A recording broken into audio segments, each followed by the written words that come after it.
이러한 하나님의 은혜로 말미암아 여러분과 제가 이 자리에 존재하는 줄 믿으시길 바랍니다. 그래서 오늘 말씀의 제목을 은혜의 날개를 달자 그런 거예요. 우리 서로 한번 인사할까요? 은혜의 날개를 답시다. 그래서 첫 번째로 하나님의 은혜의 날개를 달아야 돼요. 오늘 여러분과 제가 이 세상에서 살아가는 데 있어서 세상 사람과 차이점이 있다면은 여러분과 제 속에 하나님의 은혜가 있다라는 사실이에요. 하나님의 은혜가 있기 때문에 이 세상하고는 구별이 되는 거죠. 여러분, 이 세상에 권력을 가졌다고 생각해 보세요. 권력. 이 권력은요, 일시적인 거예요. 상대적이고, 나보다 더 큰 권력자가 나타나면 나는 그냥 고개 숙여야 되는 거예요. 가진 것 가지고 자랑하다가 나보다 더 많이 가진 자가 나타나면 감춰야 돼. 힘을 자랑하다가 나보다 더 큰 힘이 나타나면 그냥 고개 숙여야 되는 거예요. 하지만 은혜라는 것은 그런 게 아니에요. 은혜는 정말로 놀랍고 놀라운 것이, 은혜라는 것은 절대적이에요. 나만이 느끼는 거예요. 이번에 우리 학생들이 수련회 갔잖아요. 가가지고 은혜도 받고 방언들도 하고, 그 어린아이들이 눈물 흘려가며 회개의 기도를 하고 그렇게 했어요. 내가 우리 집사님들한테 놀렸어요. 아니, 저 중고등부가 이번에 수련회 가가지고 방언하고 막 회개하고 은혜 받았다는데 어떻게 하려고?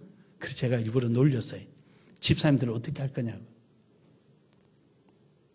그래서 오늘 아침에 민재가, 우리 사무장 아들이 카페에 있길래, 민재야, 너 이번에 은혜 좀 받았니? 그러니까 예, 많이 받았어요. 어떤 은혜 받았니? 그러니까 말로 어떻게 표현해요? 그래, 그게 진짜예요. 은혜는 말로 표현할 수가 없어요. 그래서 하나님이 말씀하신 게, 은혜는 받은 자 외에는 모른다. 절대적인 거예요. 절대적인. 이 세상 것 가지고 비교할 수 없는, 받은 자 외에는 모르는 거예요. 어떤 은혜 받았냐 그러니까 말로 어떻게 표현해요? 그래. 사랑하는 여러분, 하나님의 주신 이 은혜가 능력이 되어지기를 주의 이름으로 축원합니다. 오늘 여기 고린도 교회는 사도 바울에 의해서 이 고린도 교회가 세워지고, 또 사도 바울의 가르침을 받고 은혜 가운데 튼튼하게 세워졌던 교회가,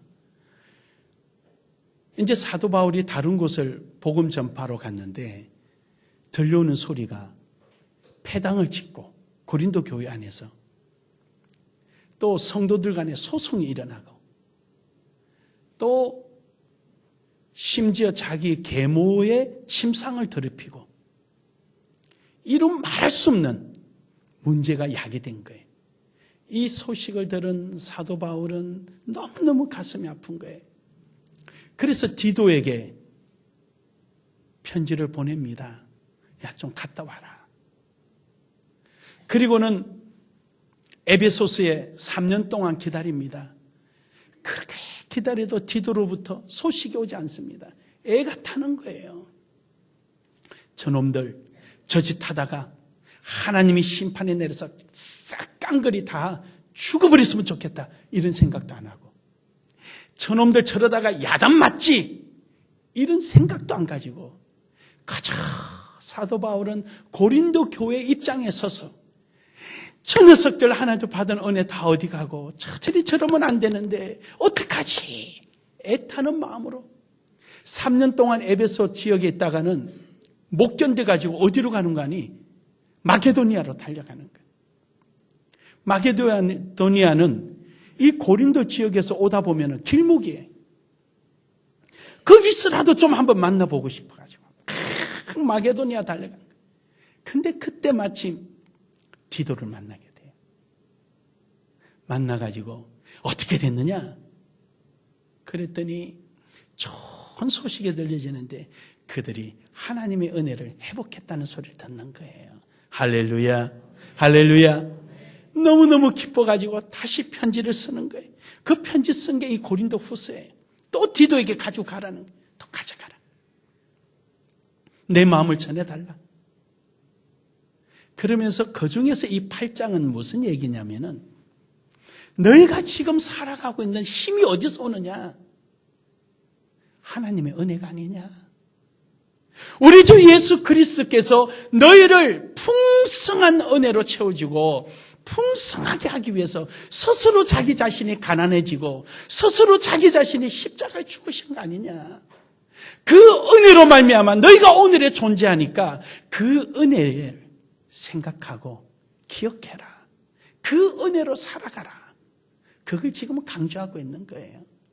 그러면서 이 당시에 예루살렘에 기근이 들어가지고 많은 사람이 어려움을 겪고 있을 때 너희가 받은 바 그 은혜로 예루살렘 교인들을 위해서 은혜를 좀 베풀어라. 예수 그리스도께서 너희의 죽어가는 그 모습이 안타까워서 하늘 보좌를 다 버리시고 한 걸음에 달려오셔서 너희를 위해 십자가 죽음으로 오늘 너희가 풍성해진 거 아니냐. 그렇다면 너희도 자원하는 마음으로 그들의 입장에 서서 그들에게 풍성한 은혜를 베풀었으면 좋겠다라는 내용이에요. 사랑하는 여러분, 고린도 교인뿐만 아니라 여러분과 저도 은혜를 가져야 합니다. 은혜의 날개를 달아야 합니다. 은혜에 의해서 살아가야 합니다. 왜냐하면요, 하나님의 은혜가 우리에게 만족을 주기 때문입니다. 고린도후서 12장 9절에 보면은요, 사도 바울이 그래요. 나에게 이르기를 내 은혜가 내게 족하도다. 이는 내 능력이 약한 데서 온전하여 짐이라. 이렇게 고백하고 있어요. 아까 우리 중등부 학생이 그 은혜를 말로 어떻게 이야기해요? 한 것처럼 상대적인 것이 아니라 절대적인 거예요. 누가 봐도 사도 바울은 가난하고 매맞고 쫓겨다니고 이러지만 사도 바울은 자기 속에 족하다라고 고백해요. 내가 부하게도 있어봤고 빈궁함에도 있어봤지만 내 은혜에 내가 족하다. 이것은 이 세상 것과 비교할 수 없는 절대적인 하나님으로부터 주어진 그 은혜 앞에 만족하고 있는 것입니다. 우리가 왜 세상에 대해서나 내 생활에 대해서 불만족스럽고 짜증나고 원망스러워지느냐? 은혜의 날개가 없어서 그래요. 은혜가 있으면은 그 속에서 만족한 거예요. 은혜 받고 나면은 우리의 표정이 달라지고 말의 표현이 달라지고 생각이 달라지는 거예요. 남에게 은혜를 베풀고 그 은혜에 대한 대가를 바라려고 하는 사람은 은혜가 아니에요. 대가를 바라려는 사람은요, 그 대가가 자기가 만족한 만큼 오지 않을 때는 원망하게 되고 미워하게 되고 시기하게 되고 다음에는 다시는 내가 안 줘라는 생각 가지게 되는 거예요. 하지만 하나님의 주신 그 은혜로 말미암아 살아가는 사람은요, 마치 흘러가는 물에 나뭇잎 띄우듯이 찾지를 않고 기억을 하지 않습니다. 그저 그 사람이 잘 되기만 바라는 거예요. 그저 그 사람이 하나님 앞에 온전히 서기만 바라는 거예요. 그저 그 사람이 행복해지기만 바라는 거예요. 할렐루야. 그게 은혜예요. 오늘 사도 바울은 그런 마음으로 가지는 거예요. 그러면서 오늘 여러분과 저에게도 고린도 교인들에게도 그 은혜를 가지라는 거예요. 왜 여러분과 저는 은혜가 필요한 것입니까? 로마서 6장 14절에 보면은요, 우리가 죄 아래 있지 않고 은혜 아래 있기 때문입니다. 우리가 법 아래 있지 않아요. 법 아래 있다는 건 뭡니까? 너 이것도 잘못하고 저것도 잘못하고 이것도 문제 저것도 문제인데 내가 눈 감아줄게? 이게 아니에요. 우리는 은혜 안에 있는 거예요. 이런 죄 저런 죄 이거 하나님은 고려하지 않아요. 저럼 저러다가 죽어 지옥 가는데 어떡하지? 예수가 그냥 성자 예수님이 쫓아와서 야야 내가 대신 죽을게. 너 죽으면 안 돼. 너 그러면 안 돼. 오직 우리만 생각하시고 우리를 위해서 십자가에 죽으시는 거예요. 그렇게 해서 여러분과 제가 오늘 존재하는 거예요. 믿으시면 아멘 합시다. 우리가 이런 은혜 아래에 있어요. 은혜 아래. 그러니까 우리는 날마다 은혜의 날개를 달고 나의 능력이 이 은혜에서 오고 나의 삶이 은혜에서 오고 나의 자랑이 이 은혜가 되어야 되는 거예요. 하나님 앞에 제사 지낼 때 비둘기를 제사 지내잖아요. 그때는요, 목을 삐틀고 그 다음에 날개 축지를 쭉 찢어버려요. 새에게 있어서 가장 자랑은요, 목소리예요. 목을 삐틀어버린 거예요. 새에게 있어서 가장 능력은요, 날개예요. 날개를 찢어버린 거예요. 이게 다 어디서 왔기에? 하나님으로부터 왔기 때문이죠. 하나님 앞에 드려질 때는 내 은혜로 드려지는 거예요. 하나님으로부터 받았던 그 자랑과 그 능력을 온전히 하나님 앞에 드려지는 거예요. 우리가 은혜 아래에 있기 때문입니다. 오늘 여러분과 제가 강해지는 것은 은혜로 말미암아 이루어지는 거예요. 그래서 우리는 이 은혜가 날마다 공급을 받아야 되는 거예요. 요한복음 1장 16절에 보면은 우리가 다 그의 충만한 데서 받으니 은혜 위에 은혜르라. 은혜는 받고 또 받고 또 받는 거예요. 한 번 받고 끝나는 게 아니에요. 우리는 우리의 삶 속에 날마다 은혜가 충만하게 채워져야 되는 거예요. 어제 은혜 받은 거 자랑하지 마세요. 어제는 지나가 버렸어요. 오늘 은혜를 받기를 간구하고 오늘 그 은혜 속에서 감사하고 오늘 그 은혜를 하나님 앞에 자랑해야 하는 겁니다. 이 은혜가 있는 사람이 강해집니다. 왜냐하면 디모데전서 2장 1절에 보면은요, 우리가 그 은혜로 말미암아 강하고 담대해진다고 말씀하고, 누가 무슨 소리 해도요, 하나님 안에서는요, 은혜 받은 사람이 강한 사람이에요. 할렐루야. 은혜 받은 사람이요, 흔들리지를 않아요. 은혜 받고 은혜가 채워지니까 거기에 대해서는 확신이 있어요.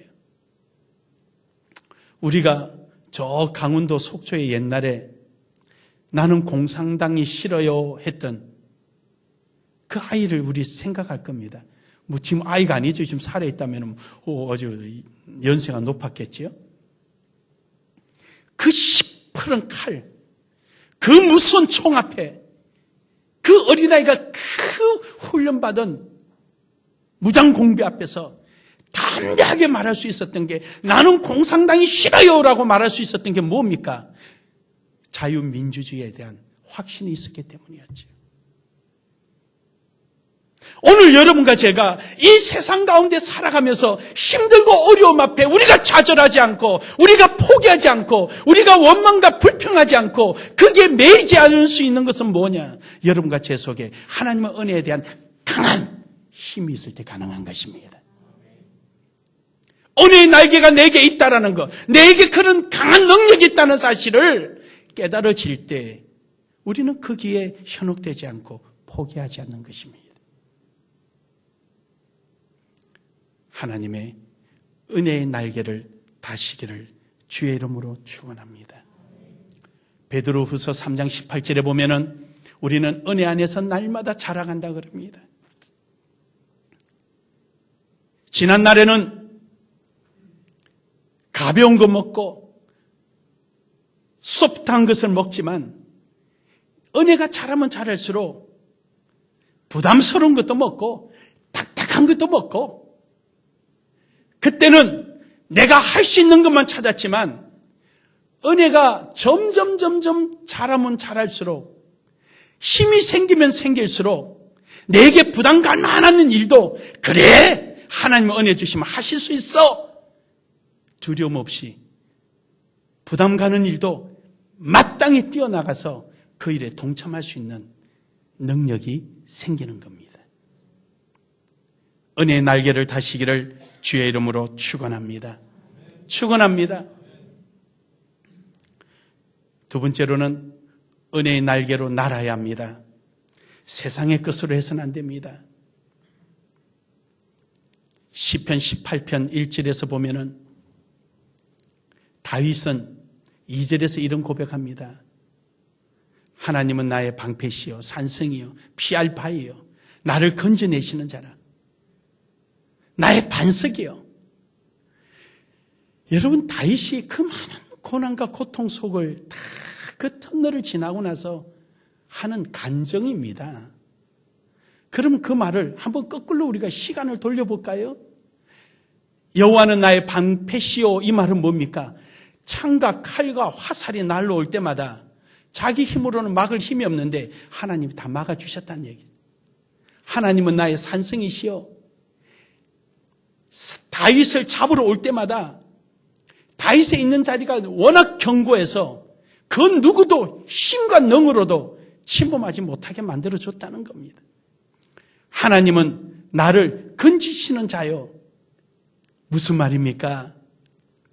웅덩이에 빠지던, 돌이켜보면은 광야에서 갈대밭 속에 숨어 있을 때 요나단이 와서 찾았습니다. 영락없이 죽었지요. 다윗을 죽여야 요나단이 왕이 되는데요. 그런데 얼마나 놀라운 일입니까? 하나님이 건지시는 여호와로 만납니다. 요나단이 그를 살려주고 네가 왕이 되라. 그거로 정표를 주고 나와서 여기 다윗이 없다 해서 돌아가서 사방으로 우격다짐을 당하고 피할 길이 없는 중에 하나님께서 쏙 뽑아 올리는 건지시는 하나님으로 함께 하셨습니다. 여러분에게도 이러한 하나님이 되는 줄 믿으시길 바랍니다. 이러한 은혜의 하나님이 여러분과 함께 할 줄로 믿으시길 바랍니다. 다윗은 그렇게 노래하는 거예요. 다윗은 어떤 환경이 오더라도 그 환경을 불평하거나 불만을 가지거나 포기하거나 좌절하지 않고 자기에게 달려있는 지금까지 함께해 주셨던 하나님의 그 은혜를 사용하고 있는 것입니다. 사랑하는 여러분, 여러분에게 주신 하나님의 은혜, 그 은혜의 날개짓을 마음껏 하기를 주의 이름으로 축원합니다. 축원합니다. 마지막 세 번째로는 그 날개로 하나님이 원하는 곳으로 날아가야 합니다. 가만히 있으면 아무 소용이 없어요. 아무리 이쁜 구슬이 서말이 있어도 끼워서 목걸이 만들지 않으면 소용없어요. 부뚜막에 소금도 집어넣어야 짜지요. 독수리는 새끼 훈련을 그렇게 한다 그러잖아요. 다 아시겠지만 절벽이 있으면은 그 절벽의 높은 자리에 둥지를 만들어서 밑에는 가시던 불을 두고 위에는 푹신푹신한 집을 깔아 놓는다 그러잖아요. 그리고 알을 부화하고 난 다음에 먹이를 계속 먹여주다가 날개짓 할 때쯤 되면은 밑에 자리를 확 뒤집어 놓는다 그러잖아요. 그러면 가시가 위로 올라오니까 독수리 새끼가 아프잖아요. 어린 것이. 그러면 그걸 피하다 보면은 뚝 떨어지잖아요. 그러면 어미가 손살같이 와서 날개로 탁 받아서 또 집어넣어 놓고 또 그러면 또 와서 또 받아서 집어넣어 놓고 이러다 보면은 날개짓을 하기 시작하죠. 여러분, 행함이 없는 믿음은 죽은 믿음이에요.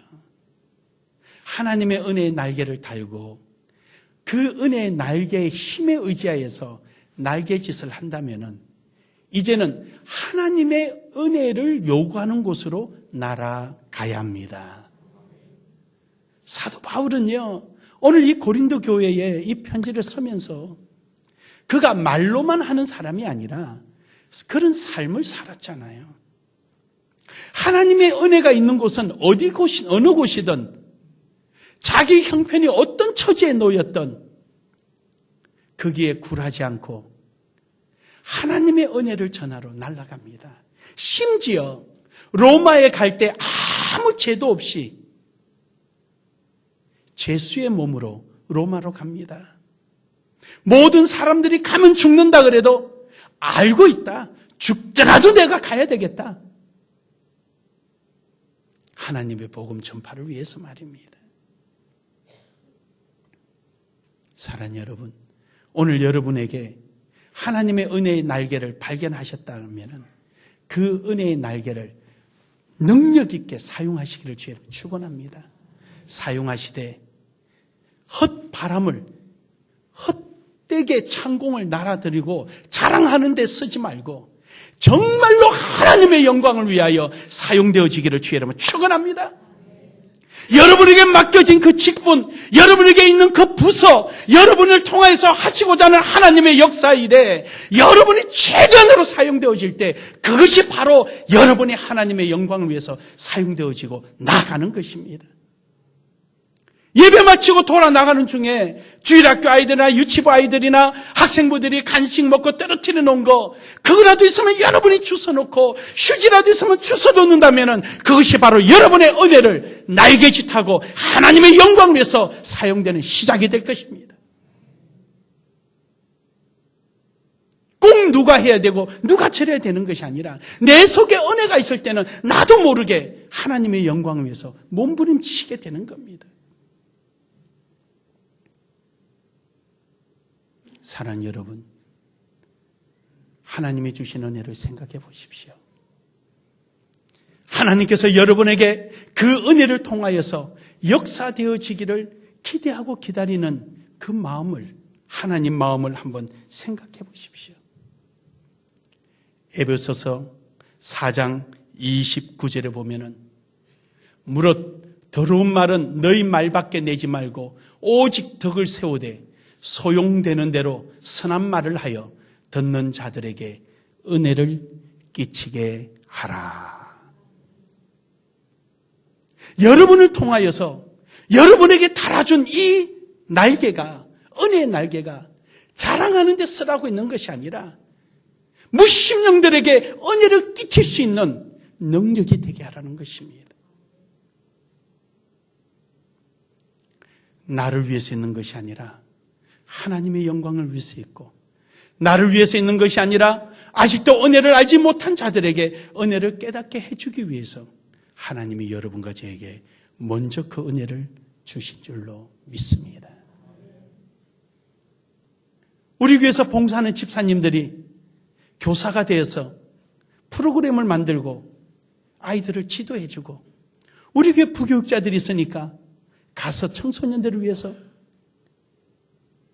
예배를 인도하고 기도회를 인도해서 우리 나눔의 교회에 달아주셨던 하나님의 그 은혜의 날개를 우리는 자랑만 할 게 아니라 그것을 많은 사람들에게 은혜를 끼치는 데 사용되어진다면 하나님이 기뻐하시고 여러분에게 하나님의 은혜가 더 크게 임할 줄로 믿습니다. 사랑하는 여러분, 여러분 개인적인 하나님이 주신 은혜를 세워보십시오. 우리 교회에 주신 여러 가지 환경을 보십시오.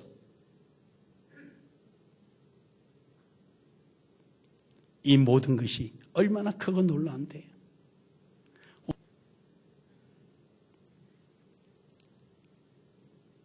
사랑하는 여러분, 하나님이 주신 것, 그 은혜를 날개치며 영향을 끼칠 수 있도록 멋지게 사용하는 나눔의 교회 되기를 주의 이름으로 축복합니다. 축복합니다. 우리 한 번 더 인사합시다. 하나님의 은혜의 날개를 탑시다. 참 좋으신 하나님,